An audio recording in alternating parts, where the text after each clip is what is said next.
El Patronato de Apoyo a Casos de Mujeres Maltratadas, PACAM, es una institución sin fines de lucro preocupada por el bienestar de la familia dominicana. Fue fundado en mayo del 2003 y reconocido mediante decreto presidencial número 993-03 de octubre de ese mismo año. Surge de la preocupación de un grupo de terapeutas de la práctica privada y otras profesionales sensibilizadas por el tema de la violencia intrafamiliar. Las mismas se habían planteado llevar a mujeres de escasos recursos económicos la asistencia para detener la escalada de violencia contra ellas. La finalidad de este equipo, en sus inicios, fue formarse en intervenciones dirigidas a detener el circuito de la violencia que se había estructurado en relación de pareja. Tiene como misión contribuir a la formación de una cultura de paz a través de la definición y puesta en marcha de programas de prevención, concienciación, atención psicológica y formación especializada, cuya finalidad es lograr la eliminación de la violencia intrafamiliar y de pareja. Su visión es ser una institución de referencia de recuperación emocional en mujeres víctimas de violencia y de reeducación a hombres con conductas violentas, promover los derechos humanos, el bienestar psicológico y físico de las personas, reduciendo la vulnerabilidad y la desigualdad a través de sus acciones. Ha sido reconocido por la Comisión de Igualdad de Género del Poder Judicial, Brugal cree en su gente, Protección a la Mujer, 100 obras trascendentes, un siglo de historias, por la Fundación Corripio. Su presidenta, la doctora Soraya Lara, ha sido distinguida por el Colegio Dominicano de Psicólogos en 2009, por la Subcomisión para la Equidad de Género del Departamento Judicial de La Vega en 2014, fue Mujer del Año en 2015 por el periódico Diario Libre, entre otros importantes premios y reconocimientos. Hoy conversamos con ella sobre su trabajo al frente del PACAM, así como los retos en materia de violencia que enfrentan las parejas y familias en República Dominicana.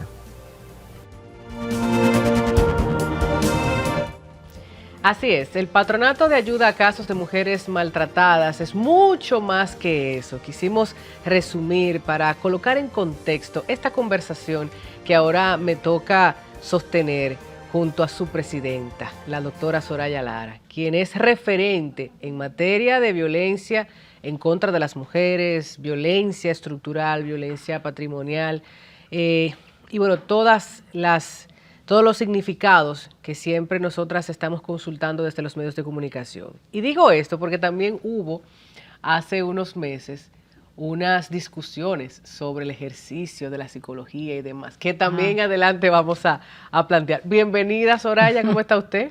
Muy bien y encantadísima de estar aquí. Presencial. Presencial. Porque ya vía Zoom habíamos hecho conversaciones. Y contigo también, que hiciste el diplomado en el PACAM, que ha estado cerca de nosotras. Es decir, que era una mujer ya sensible y concienciada con este tema. Y sé que va a ser un buen diálogo el que vamos a tener. Ha sido complejo trabajar desde los medios de comunicación, porque cuando una piensa que ya la sociedad ha avanzado en el entendimiento, se da cuenta de que hombres y mujeres siguen revictimizando con el lenguaje, con los términos, con los abordajes que se hacen de este tema. E incluso estamos todavía luchando porque esos titulares y esos reportajes periodísticos no sigan revictimizando, sobre todo a las niñas y adolescentes, que al parecer, o ante la mirada de muchas de estas personas que realizan estos trabajos, parecerían ellas las culpables de ser víctimas de violencia. Pero bueno, hay muchas cosas de que plantear. ¿Cómo anda el ejercicio de la psicología y del abordaje en República Dominicana frente a la violencia? Mucha indiferencia. Si hablamos así de manera global, sigue ocurriendo lo mismo que tú hace un momento explicabas, de que la mujer es la que provoca, que la mujer es la que tiene algún estilo de personalidad, le asignan un estilo de personalidad determinado, por ejemplo el límite, para justificar, ¿verdad? Pero esa justificación de la violencia, de que se ejerza contra ella, no es más que seguir normalizando, no es más que seguir revictimizando a las mujeres.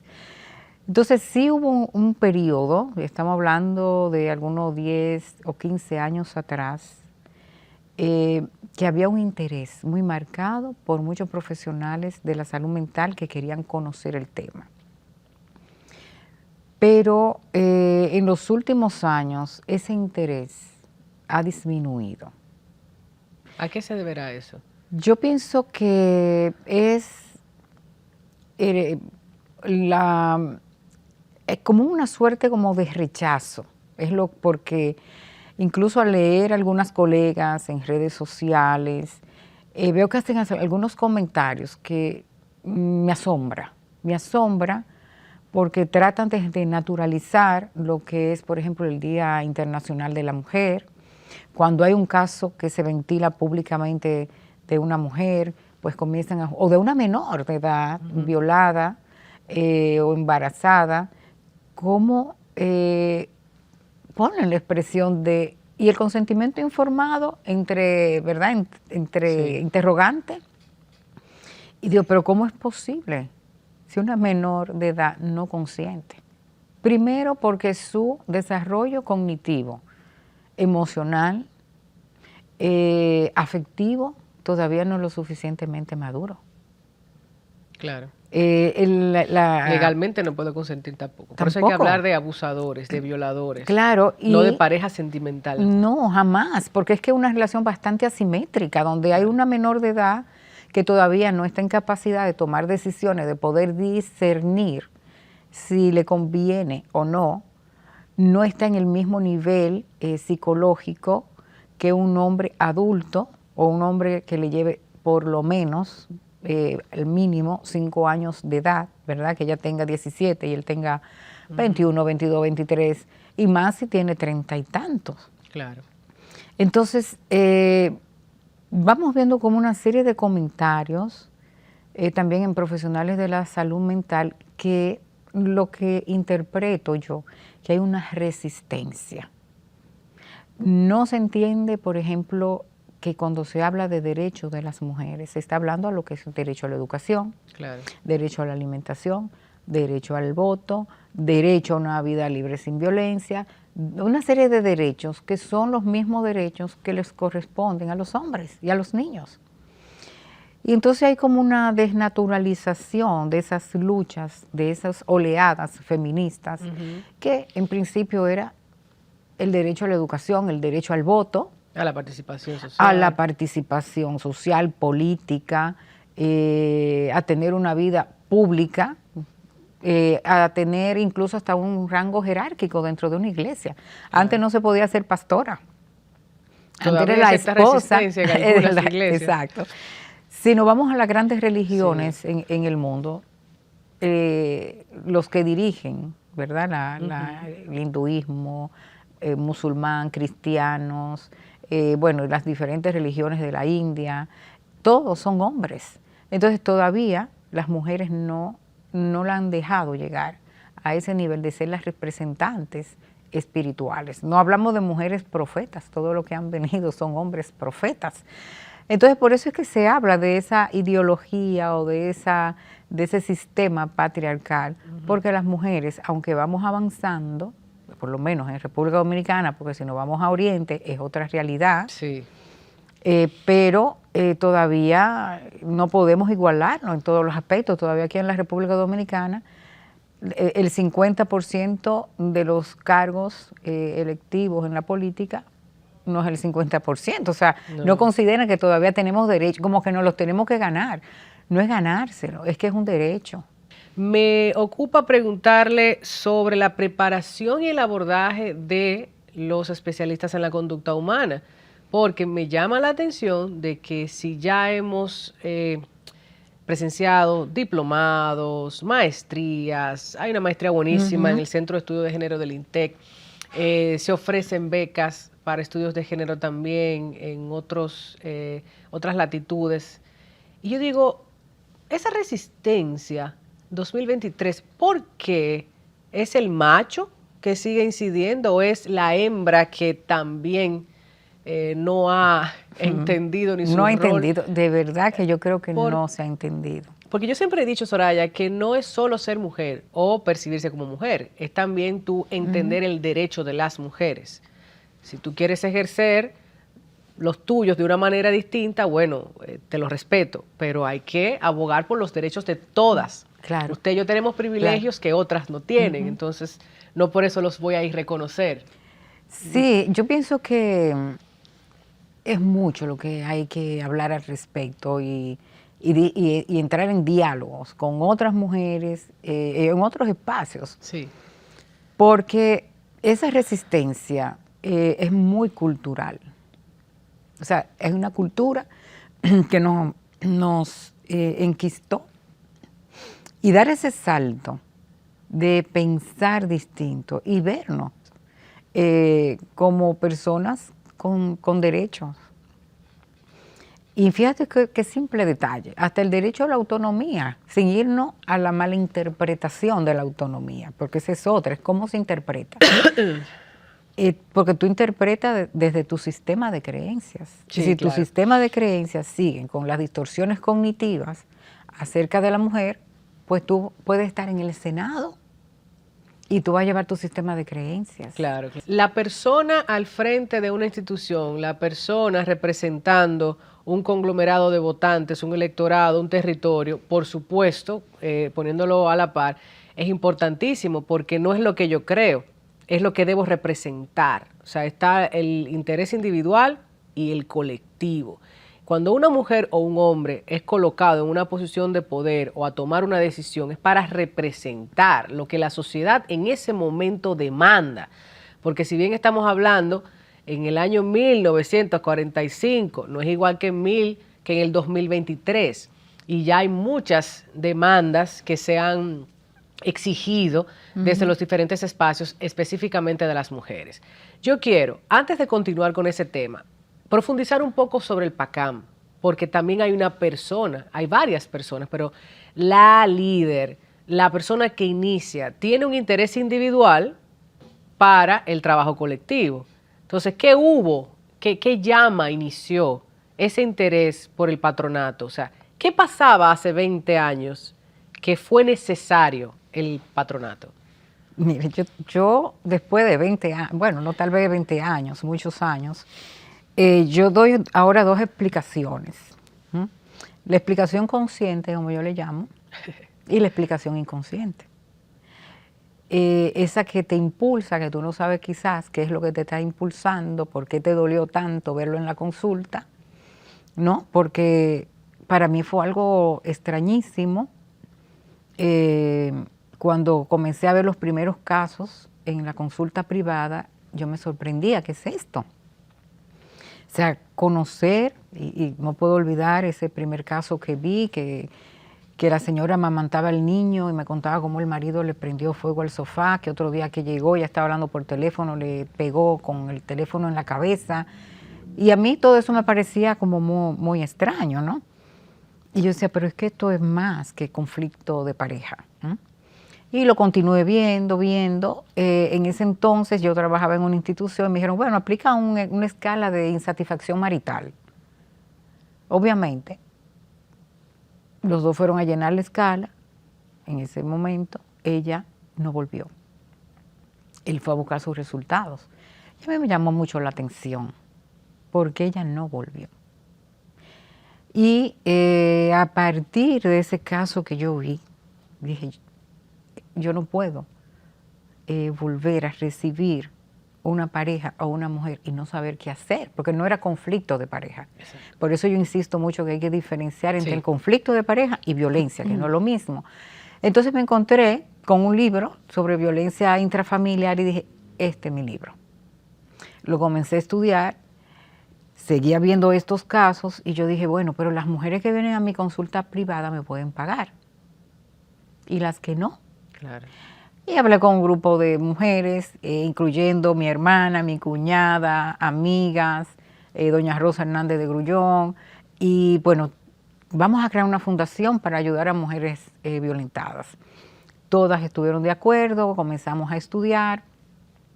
Antes de salir a la luz pública, teníamos que conocer bien el tema, tener dominio, comprensión de lo que sucedía, porque era darle como una explicación psicológica y desde la relación de pareja. Sí. No solo desde la perspectiva de género, que era lo que en ese entonces ya se conocía más bien.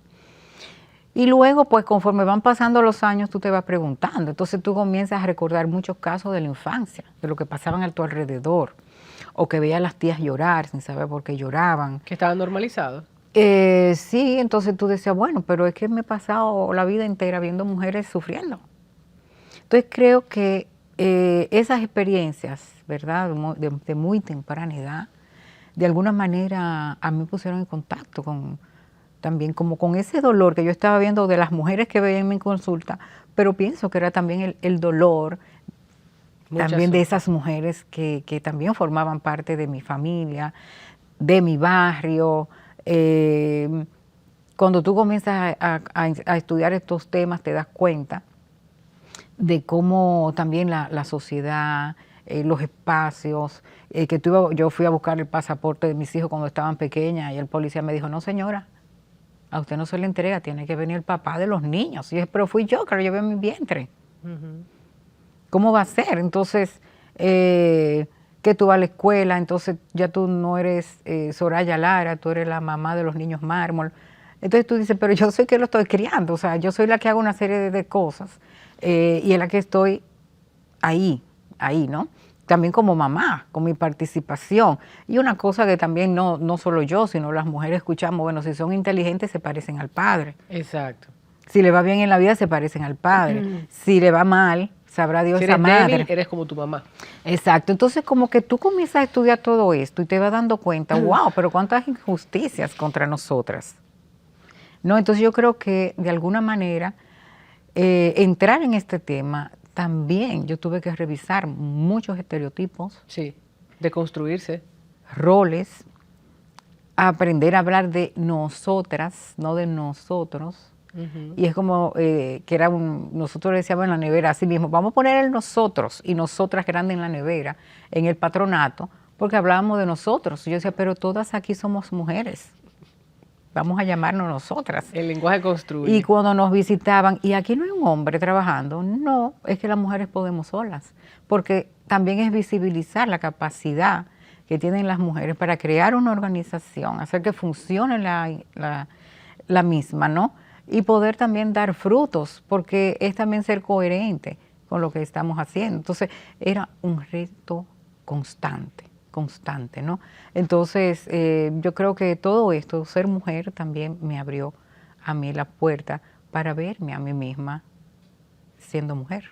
Hay que hablar de los retos, de esos días no tan satisfactorios, quizás por utilizar una palabra, porque sí he sabido de casos de mujeres valientes, como tú, como otras que te acompañan, te estoy tuteando, que han tenido que verse con seguridad. Sí. Vamos a hablar de eso. La gente probablemente no lo sabe, si lo sabe, quizás no lo tiene tan claro, pero sí, pasa. La seguridad, la integridad personal de las especialistas de la conducta humana que reciben estos casos en sus centros también podrían ser agredidas. Así que después de la publicidad vamos a hablar de eso.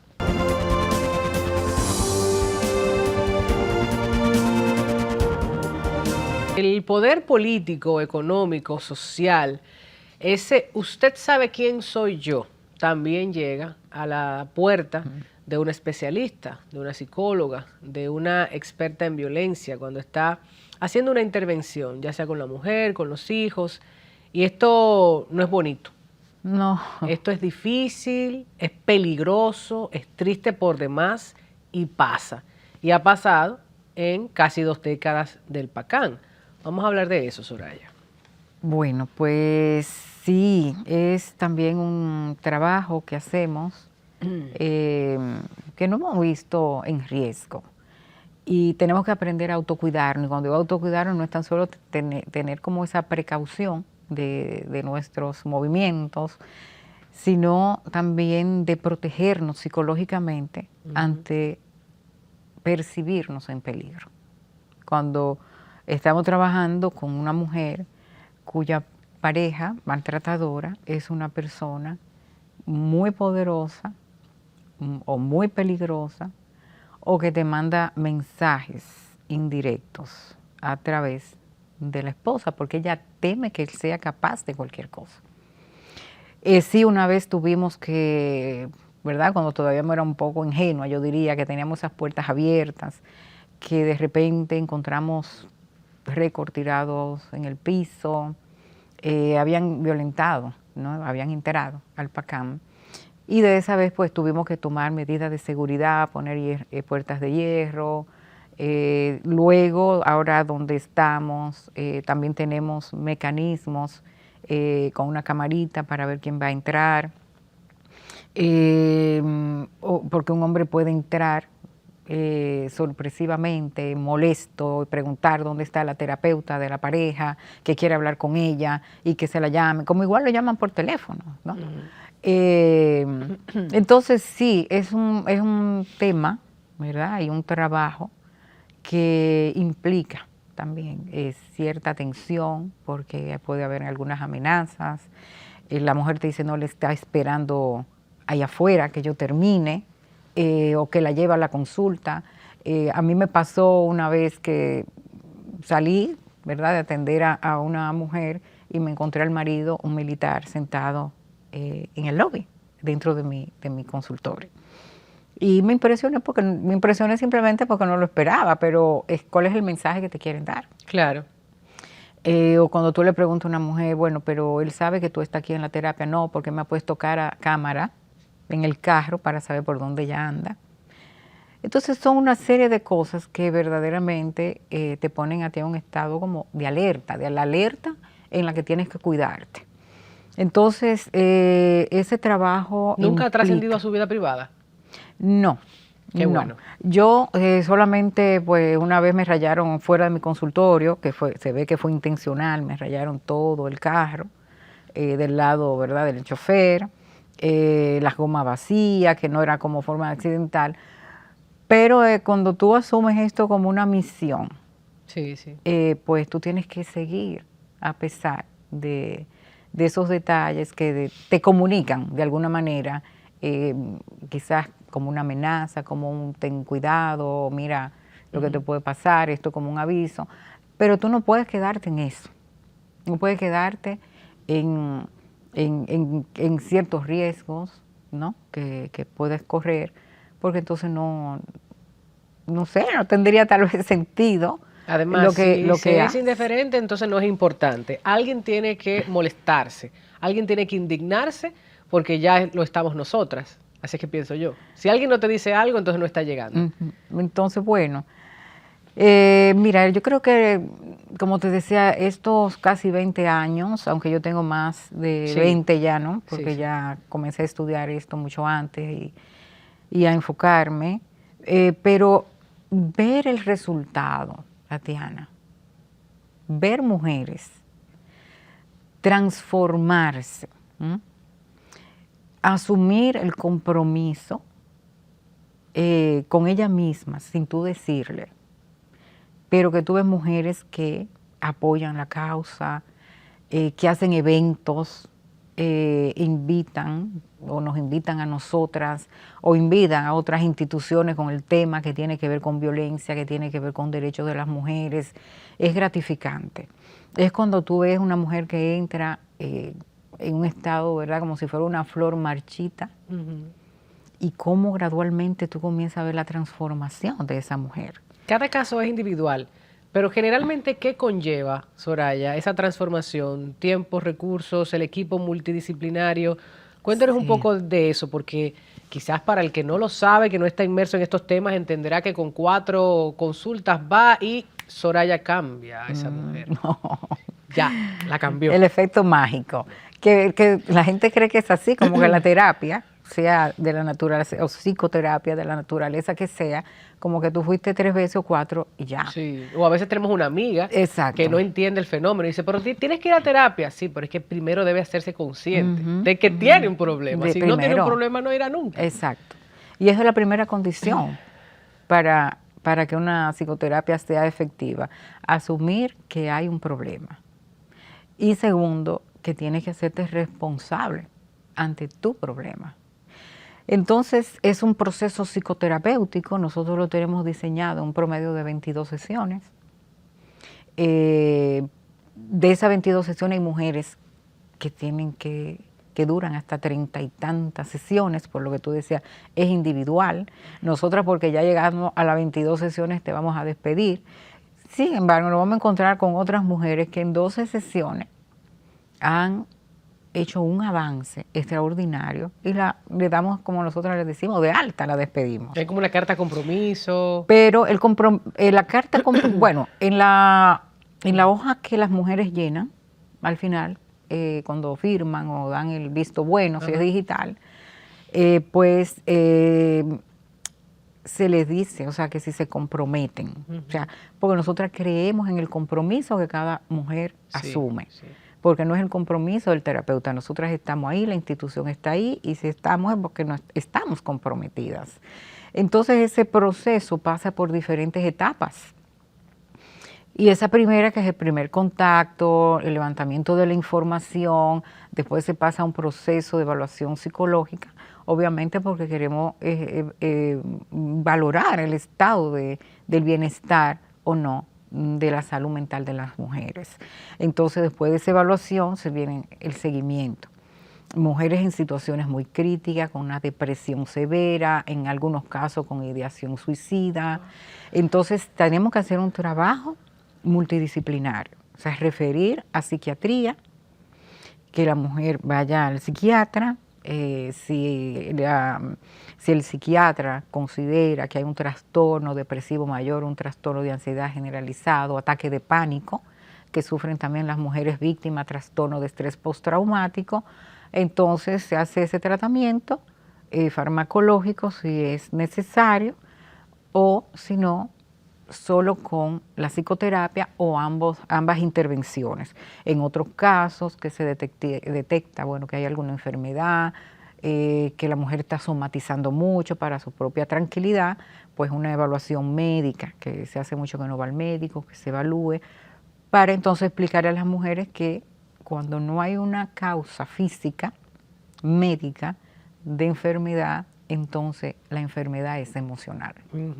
Nuestro trabajo es la recuperación emocional de las mujeres, reinsertarlas, estimularlas, empoderar desde sí mismo, ¿no? Desde esa gestión de sus emociones, desde que comprendan en qué consisten las distorsiones cognitivas. Sea consciente. Exacto, que aprenda a decir, estoy minimizando, estoy justificando, mira, esta persona me está revictimizando, pero entiendo que es, pero no lo voy a asumir, no me voy a dejar que esa revictimización a mí me dañe, a mí me impacte. Entonces, es esa protección psicológica que tanto deben tener las mujeres víctimas, como también las que trabajamos en este sistema. Porque igual hay mujeres que, bueno, se atienden el PACAM por muchísimas presiones, porque, bueno, como han dicho algunas fiscales, que nosotras somos unas apasionadas, o sea, como ese apasionamiento que le quita credibilidad al trabajo que hacemos, porque es una forma de minimizar nuestro trabajo y descalificarlo. Una forma despectiva de valorar el trabajo que hacen. Entonces, pese a eso, como nosotras decimos, una mujer que sobreviva, una mujer que se recupere, una mujer que retome su universidad, una mujer que consiga un trabajo, una mujer que se sienta tranquila, una mujer que aprenda a confiar en sí misma, para nosotras eso basta. Es una victoria, siempre y cuando sea de los casos a saludar, a felicitar, porque hay otros casos, desafortunadamente, en donde cuando la mujer decide abandonar a su pareja, es cuando es asesinada.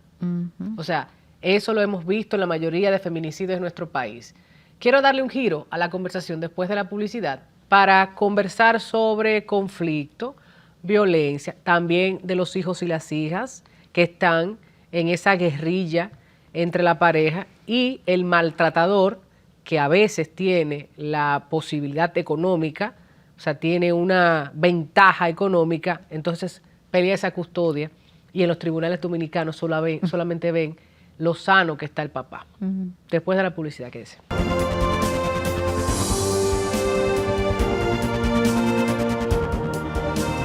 De regreso, no puedo pensar en una mejor persona para hablar de estos temas que es Soraya Lara, presidenta del PACAM. Vamos a tratar de definir, que ustedes nos entiendan de manera llana, sencilla, las diferencias de pareja, los conflictos de pareja, la violencia que se ejerce en contra de las mujeres y la violencia cruzada. porque ahí están los abogados. Eso fue violencia cruzada. Vamos a hablar de todo eso.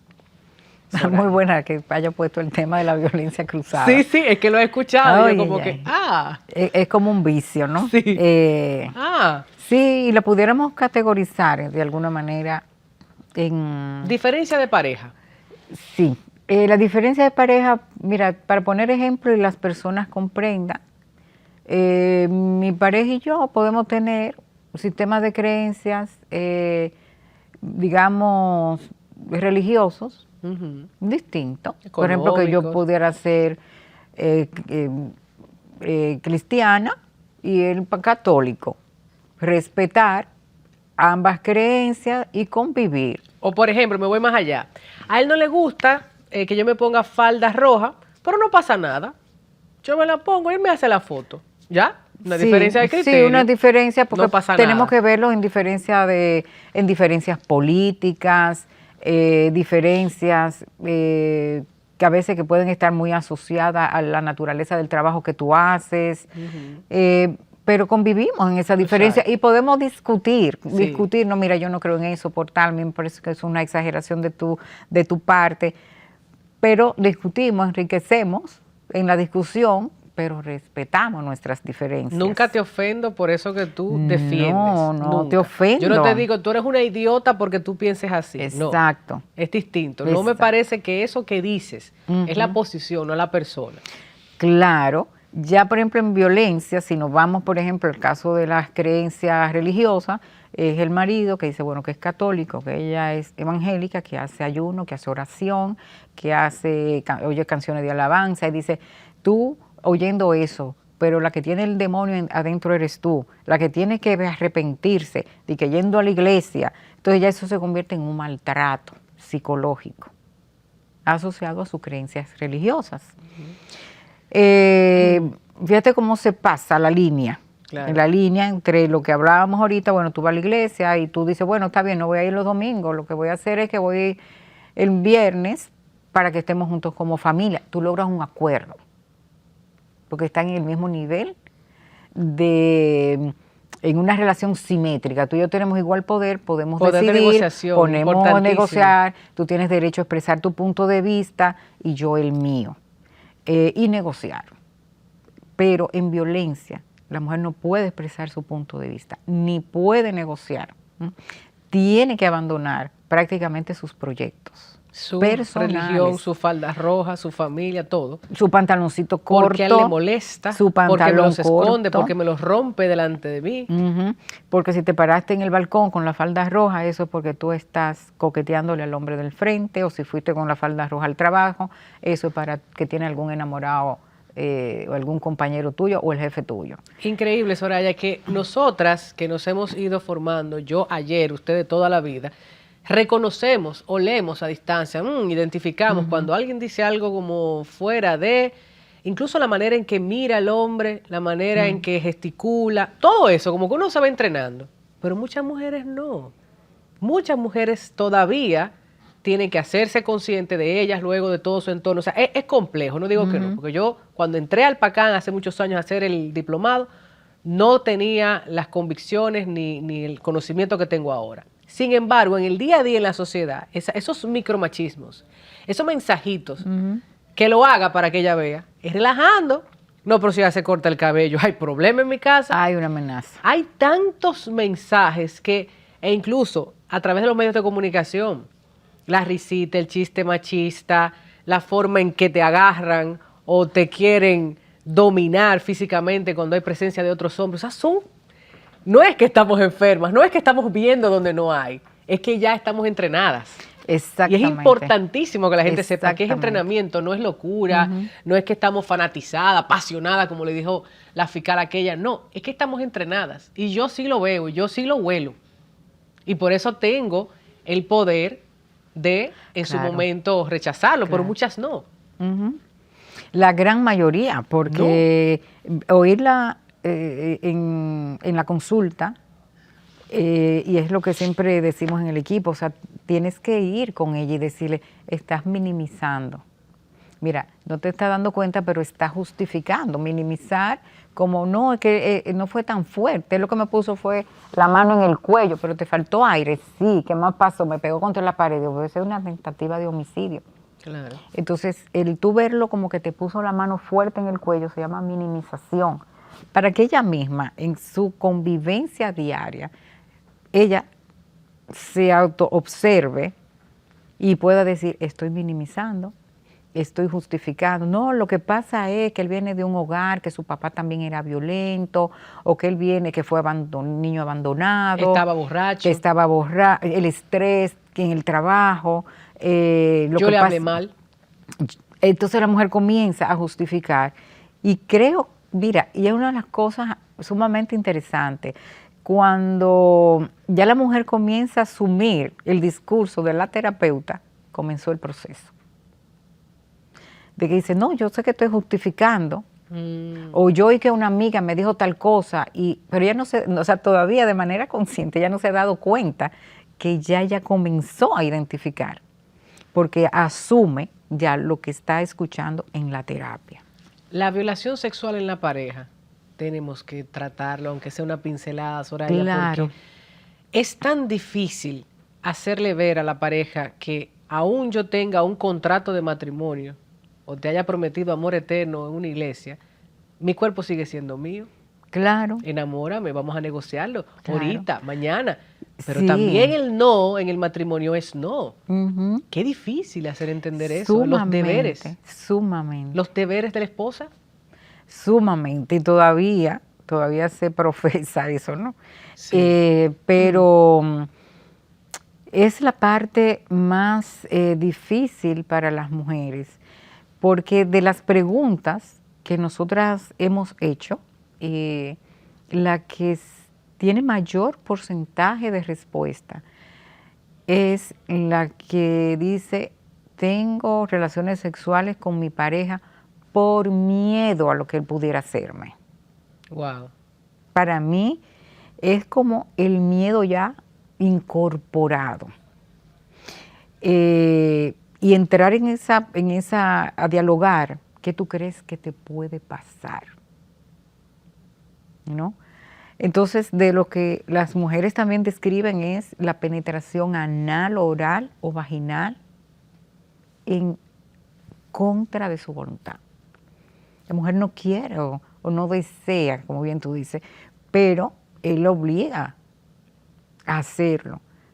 Entonces, cuando tú complementas ese comportamiento más lo hago por miedo a lo que él pudiera hacerme. Terrible.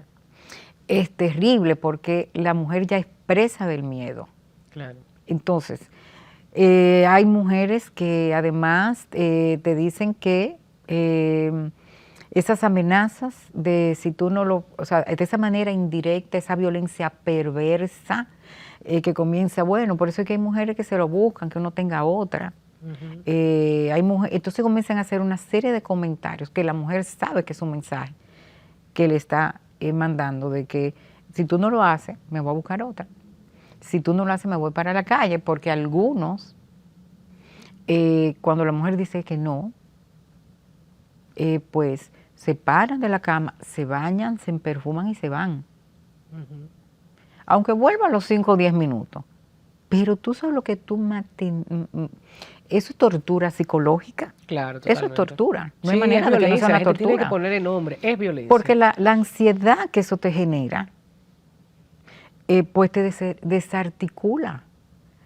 Porque tú, obviamente, ¿cómo comienza la culpa otra vez? Claro. ¿Por qué no le dije que sí? Entonces ahora se va para la calle, yo soy la culpable, porque la hace sentir culpable. Y una persona que no te produzca paz es una persona que no te quiere, porque te está haciendo ver intranquila, está jugando con tu estado emocional. Y si no tienes esos recursos para gestionarlos de la manera más adecuada, entonces uh-huh. te está violentando. Sí. Y claro. Te está violentando. Claro, definitivamente. Y cuando hay algunos hombres que suelen decir que, bueno, que es su forma de manejar el estrés, de soltar el estrés.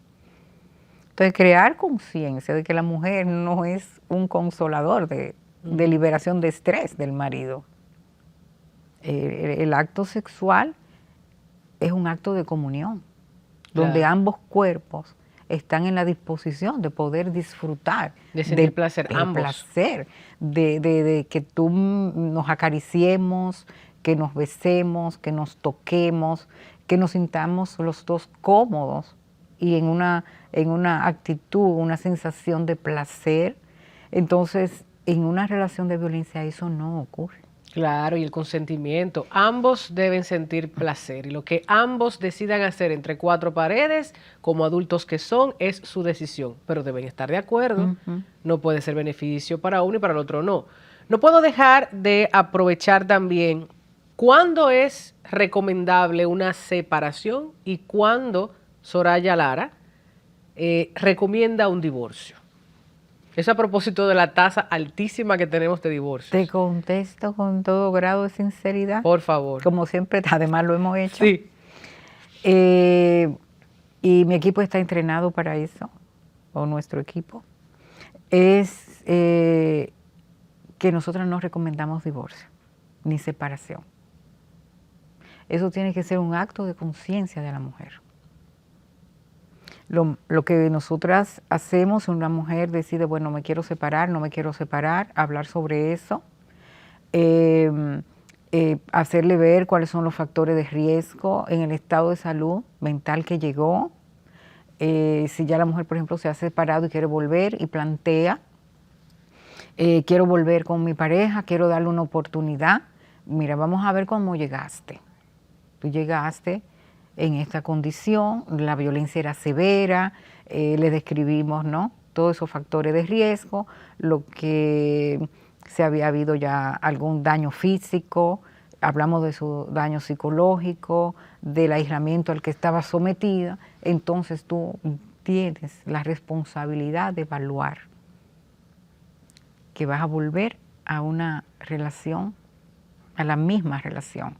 Tú has estado en terapia, ya tú conoces tal, ¿verdad? O el ciclo de la violencia, ya tú te recuperaste de la ansiedad, de la depresión, ya los síntomas son menores, son manejables, eso no te está generando malestar.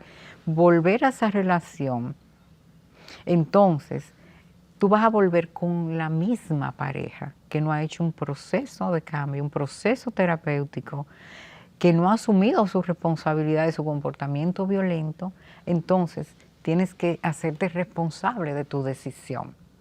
No se sabe en República Dominicana la cantidad de divorcios por violencia que se han hecho. Que eso yo no se estudia, sepa, no. ¿cierto? Porque hay un aspecto también importante que debemos mencionar y es el Centro de Intervención a Hombres Violentos.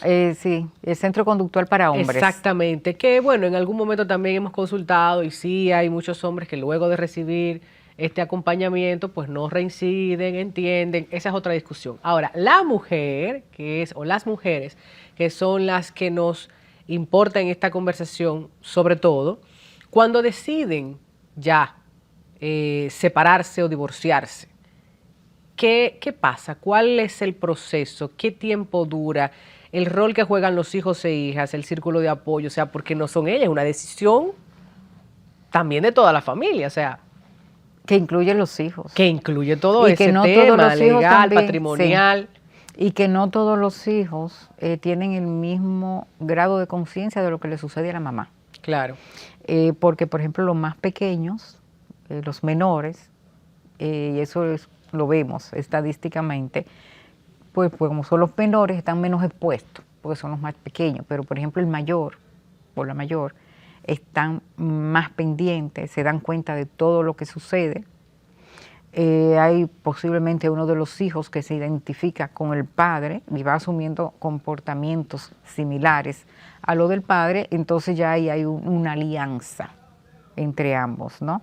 Entonces, en ese sistema familiar, si hay 3 hijos, si hay 4 hijos, tienen perspectivas diferentes y experiencias diferentes, porque incluso hay chicas que nos dicen, no entiendo por qué mi papá nada más me violenta a mí y no a los demás.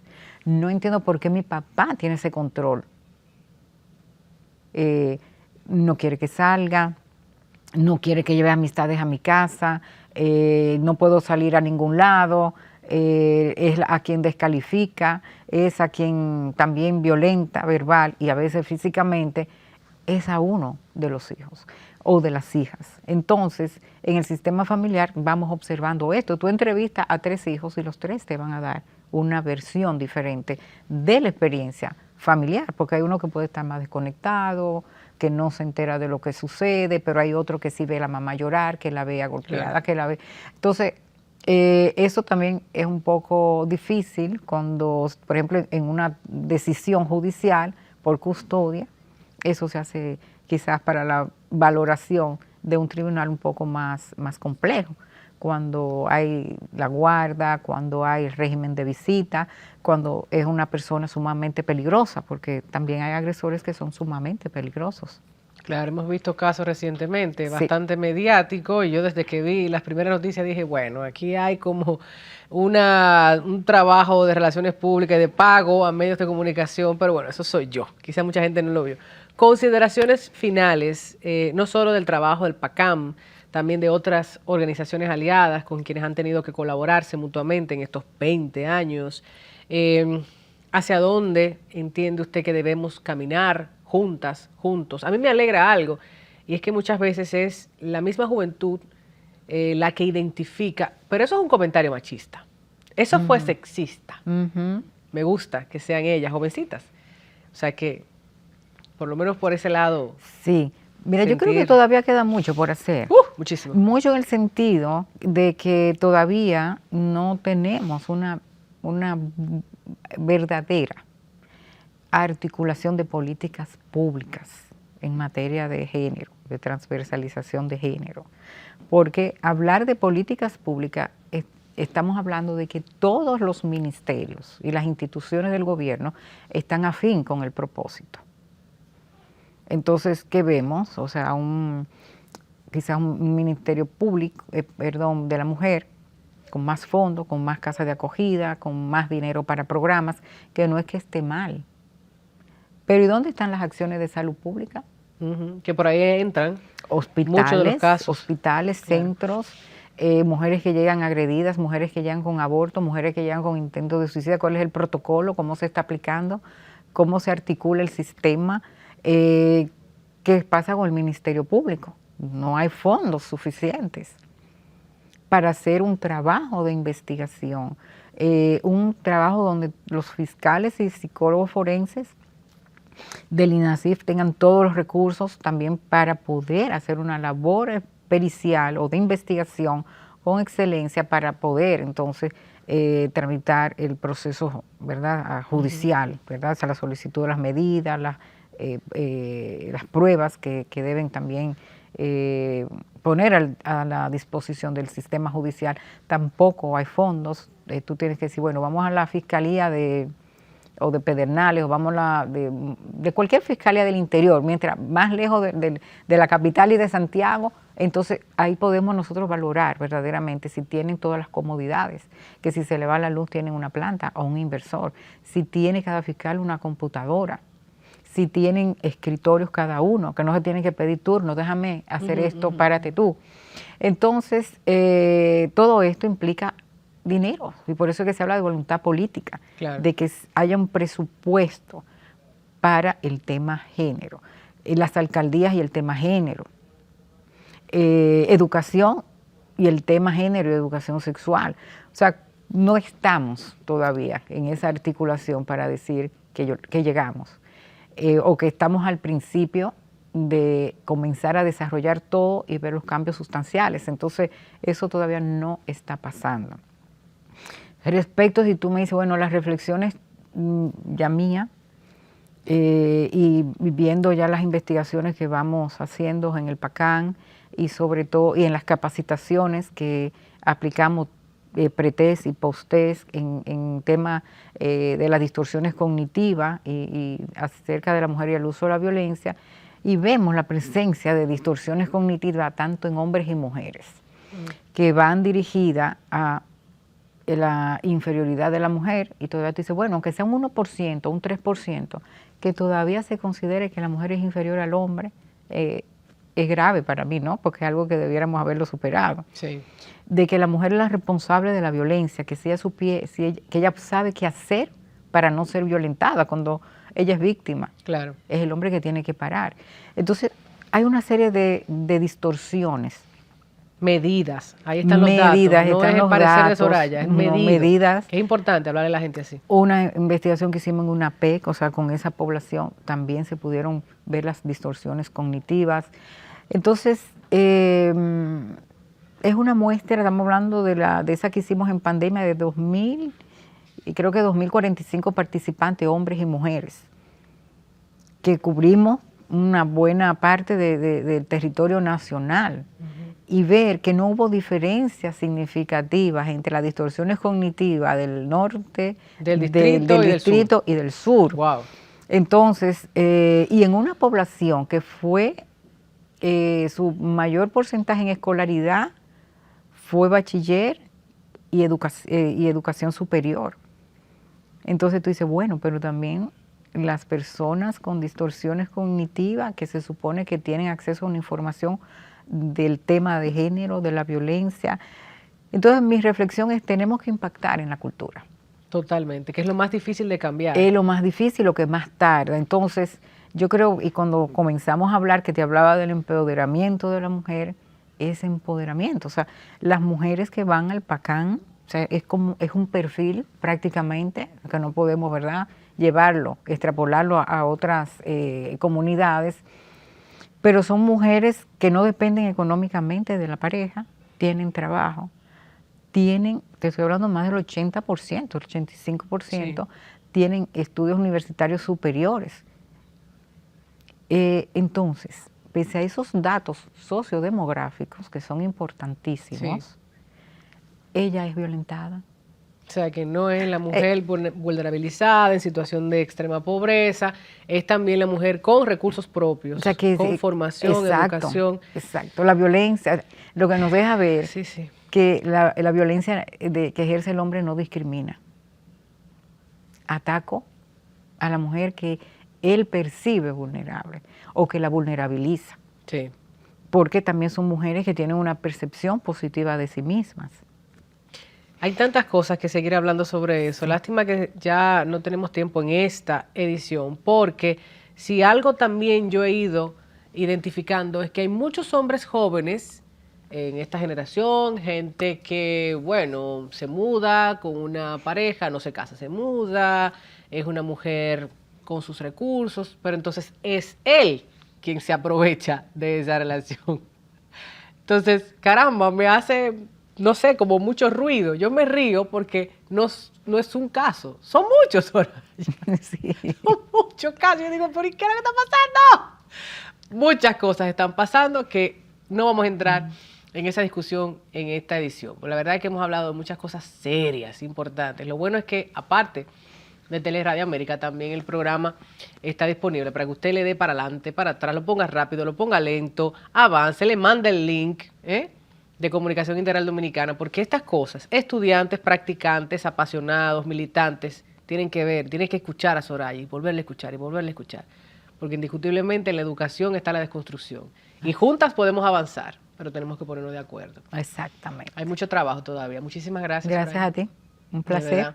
Me encantó conversar contigo. Gracias. Después entonces tendremos otras oportunidades. Ustedes gracias por el favor de la sintonía. Bye, bye.